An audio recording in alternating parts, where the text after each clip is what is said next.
काय सांगाल राणे साहेब, ज्या अर्थी गेल्या इलेक्शनमध्ये बिनशर्त पाठिंबा राजसाहेबांनी दिला होता आणि त्याच्या मोबदल्यात सांगितलं गेलं होतं की मराठी भाषेला अभिजात दर्जा देण्यात यावा, काय सांगाल, कसा आनंद व्यक्त करता आज मोदी साहेबांनी या ठिकाणी अभिजात दर्जा दिलेला आहे, काय सांगाल? फार मोठी गोष्ट आहे. तुम्ही बघत असाल सन्माननीय मोदी साहेबांची जेव्हा सभा होते तेव्हा सन्माननीय राजसाहेबांनी 2-3 अटी ठेवलेल्या आहे. त्यापैकी ही होती की मराठी भाषेला दर्जा मिळाला पाहिजे, अभिजात दर्जा मिळाला पाहिजे. हा प्रस्ताव ठेवलेला प्रस्ताव त्यांनी मान्य केला. मी सर्वप्रथम मी मोदी साहेबांचे मनापासून आभार मानतो. त्याचबरोबर महाराष्ट्राचे मुख्यमंत्री असतील, एकनाथ शिंदे साहेब असतील, देवेंद्र फडणवीस साहेब असतील, उपमुख्यमंत्री आपले, त्यांचे पण मनापासून धन्यवाद मानतो की अतिशय फार मोठं पाऊल उचललेलं आहे आणि फार अभिमान वाटतो. आज तुम्ही बघत असाल सन्माननीय राजसाहेबांनी जेव्हा आवाज उचललेला तेव्हा अनेक लोकांची टिप्पण्या चालू होत्या, पण आता हे निर्णय झाल्यानंतर सगळ्यांची आवाज बंद झाला आहे. त्याचं कारणच असं आहे की महाराष्ट्राला जे जपणारा माणूस, त्याची संस्कृती जपणारा माणूस असेल तर सन्माननीय राजसाहेब असतील आणि सन्माननीय राजसाहेबांची एक प्रतिमा वेगळी झालेली आहे. याच्यामुळे आज महाराष्ट्राचे मुख्यमंत्री राजसाहेब व्हावेत असे सर्व मराठी भाषिक असतील त्यांची मनापासून इच्छा आहे. आणि त्याचबरोबर ते बघत असाल या ठिकाणी आमचे सचिन साळुंके असतील सचिव आमचे, त्याचबरोबर हरिभाऊ पागेर असेल यांच्या मार्गदर्शनाखाली, कविताताई असतील, नीताताई असतील यांच्या मार्गदर्शनाखाली आम्ही या ठिकाणी आज खाऊ वाटप ठेवलं आहे आज नगरपालिकेच्या शाळेत. या नगरपालिकेच्या शाळेमध्ये तुम्ही बघत असाल हिंदी भाषिक मुलं आहेत पण आज मराठी शिकत आहेत. फार अभिमानाची गोष्ट आहे. आज प्रत्येक नागरिकाने आपली मराठी भाषा कशी जपवावी, लिहायला पाहिजे, वाचायला पाहिजे, बोलायला पाहिजे. तर मला वाटतं सर्व आपले जे व्यवहार आहे मराठीत असले पाहिजेत. कारण मराठीचा भाषेचा अभिमान वारंवार उल्लेख राजसाहेब करतात की प्रत्येक मराठी पाटी, दुकानाची पाटी मराठीत असली पाहिजे, मराठीमध्ये सगळे व्यवहार चालू राहायला पाहिजे. या सगळी ही कळकळी फक्त राजसाहेबच करत होते. आता सर्व विरोधकांना यांची गप्प झाले, त्यांच्याकडे बोलण्याची काही संधी आता राहिलेली नाही. तर मला वाटतं फार अभिमानाची गोष्ट आहे. सन्माननीय राजसाहेबांकडनं असंच मराठी भाषेसाठी सत्कार्य घडो ही मी शिवाजी महाराजांनी प्रार्थना करतो. सर, ज्या ठिकाणी राजसाहेबांनी बिनशर्त पाठिंबा दिला आणि त्याच्या मोबदल्यामध्ये अभिजात दर्जा याची मागणी केली, कसं पाहतात त्या दूरदृष्टीला राजसाहेबांच्या? बघा, तेच ही फार मोठी गोष्ट आहे. दुसऱ्या इतर पक्षाची समजा ती सभा असती किंवा 4-5 पक्षांनी मिळून जर जी सभा असती तर कुठल्या तरी नेत्याने असं उठून सांगितलं असतं की आम्हाला 4 सीट पाहिजे वाढवून, 5 सीट वाढून पाहिजे, धुळ्याची पाहिजे, नंदुरबारची पाहिजे, नाशिकची पाहिजे, पुण्याची पाहिजे, मुंबईची. पण राजसाहेबांनी तो विचार केलेला नाही. जर राजसाहेबांनी जर हुजरे मुजरे केले असते ना तर 50 आमदार पण निवडून आले असते महाराष्ट्रामध्ये.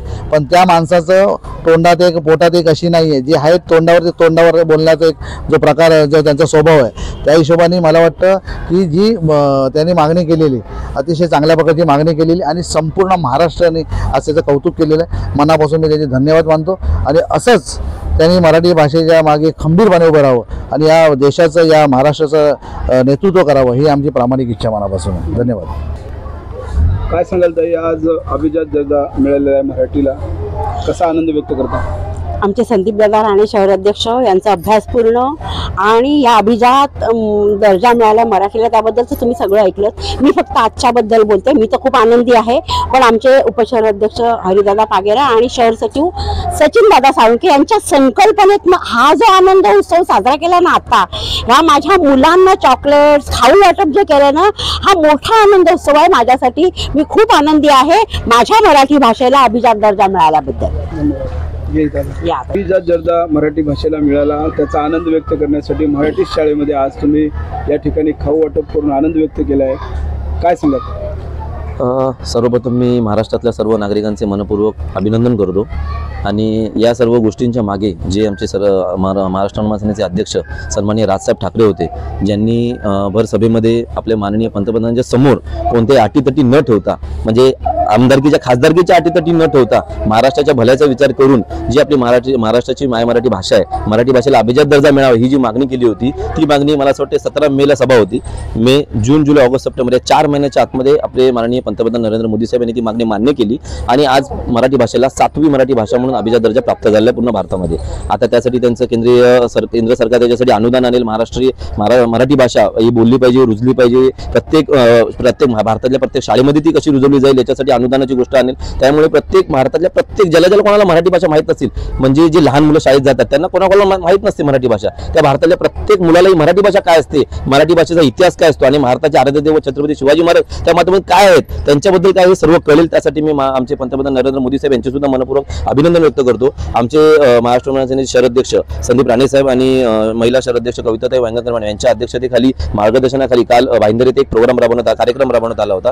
त्या संकल्पनेतून आम्ही विचार केला होता की आज आपण मराठी शाळेमध्ये आपल्या प्रभागात जेवढ्या मराठी शाळा आहेत त्या मराठी शाळांमध्ये आपण लहान मुलांना खाऊ वाटप करायचा, शिक्षकांना पेढे वाटप करायची, जेणेकरून जे लहान मुलं आहेत ज्यांना अजून मराठी भाषा काय आहे, अभिजात दर्जा काय असतो ह्याच्याबद्दल त्यांना कळेल. आणि आपण असे प्रोग्राम जर राबवले तर महाराष्ट्रातल्या प्रत्येक संघटनेला, प्रत्येक पक्षाला मी विनंती करतो की तुम्ही सुद्धा आपापल्या प्रभागामध्ये असे प्रोग्राम राबवा की जेणेकरून जी लहान मुलं आहेत त्यांना फक्त ते कानातून ऐकतील आणि सोडून देतील, त्यांना माहित नाही त्या गोष्टी आहेत काय, अभिजात दर्जा म्हणजे काय असतो, त्या अभिजात दर्जामुळे मराठी भाषेला कोणतं स्थान प्राप्त झालंय हे जर या लहान मुलांना आपण आज तिथे गेलो त्यांना जर सांगितलं, आमच्या कविता मॅडम असतील, राणेसाहेब असतील आणि अत्यंत चांगल्या पद्धतीने विद्यार्थ्यांना सांगितलेलं आहे, तेव्हा त्यांना ते घरी जाऊन त्यांच्या घरी पण सांगतील, आई वडिलांना विचारतील की मराठी भाषा जेव्हा याच्यातून प्रश्न निर्माण होतील, जेव्हा लहान मुलांच्या मनात प्रश्न येतील की अभिजात दर्जा काय असतो तेव्हा त्यांच्या आई वडील त्यांना उत्तर देतील.